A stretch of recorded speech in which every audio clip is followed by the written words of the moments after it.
Vähemalt korra kvartalis võtan ette pesumasina puhastamise ja seekord katsetasin selleks Dr. Beckmanni pesumasina puhastuspulbrit. Näitangi teile, kuidas ja mida ma tegin.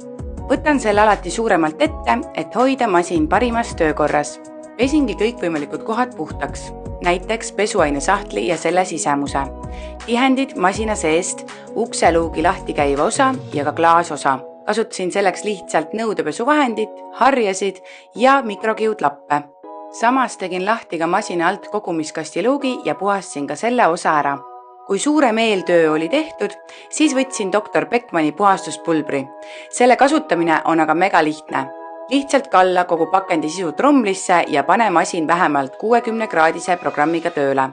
Pärast pesu ongi masin puhas ja jälle töökorras.